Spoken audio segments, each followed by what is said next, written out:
Hindi na mga tuhod ko. Wala, okay na okay. Pag alam mo wala nang laman yung tiyan mo, tapos nag-grind na, biglang parang merong acid na umaakit sa throat mo. So, sa barley, wala akong naramdaman na ganon. Ay, masyado namang mahusay itong barley na ito.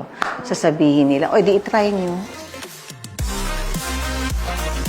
Lorna Tolentino is a mother, a lola, an actress, an entrepreneur, 50 plus years in the industry. Current project ko is Batang Quiapo. I'm Amanda Salonga sa Batang Quiapo.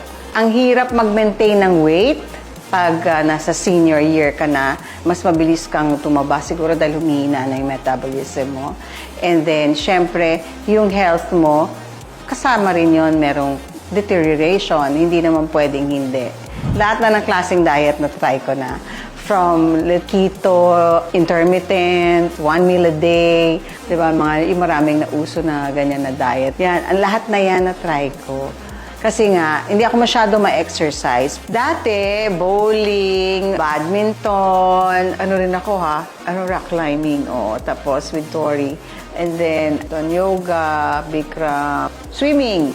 Pero ang exercise ko before last ko was like 2019 yoga, Bikram yoga.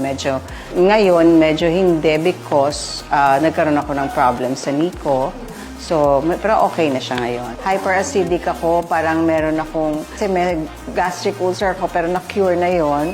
Pero minsan, yung maasim talaga yung kinain ko, talagang umaakit siya sa throat mo. Pag alam mo wala nang laman yung tiyan mo, tapos nag-grind na, biglang parang merong acid na umaakit sa throat mo. So, barley, wala akong naramdaman na ganon. Ay, masyado namang mahusay itong barley na ito. Sasabihin nila, oy, di itry nyo.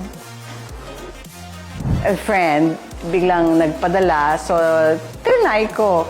And then, yun na, dahil nag-order na ako, sabi ko, ba okay ito Yun, doon nag-start.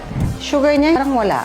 Yun, so okay siya sa akin. Okay yung barley sa akin. Nung trinay ko siya, kasi mas effective siguro siya sa akin dahil yun yung first na iniinom ko. Bago ako uminom ng mga gamot, yun muna yung iinumin ko. So meron na akong pang-kontra parang may fiber nang pumasok sa stomach ko.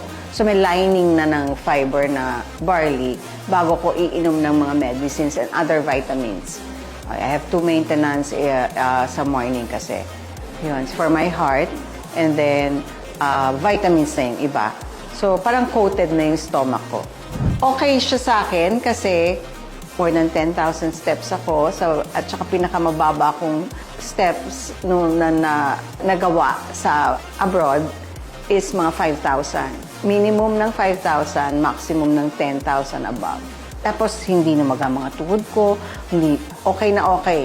So, I think, malaking bagay din na meron kang organic na tinitake. Kasi parang vitamins na rin siya. And yung hyperacidity ko, yung isa pa nakatulong sa akin yung barley. I highly recommend it. It works for me. I don't see any negative effect ng barley. Only the positive side of it. Wala siyang negative. It's all positive na. Pwedeng good lang, better sa'yo, sa akin kasi best So, siyempre, yung sinasabi nila, life is too short. So, yung importance is alagaan mo yung sarili mo, ka magkasakit, and siguro malaking tulong yung mga bagay na iniinom mo, ginagawa mo sa buhay mo. Live a healthy lifestyle is yun ang pinaka-the best. Hi, I'm Lorna Tolentino and I choose JC.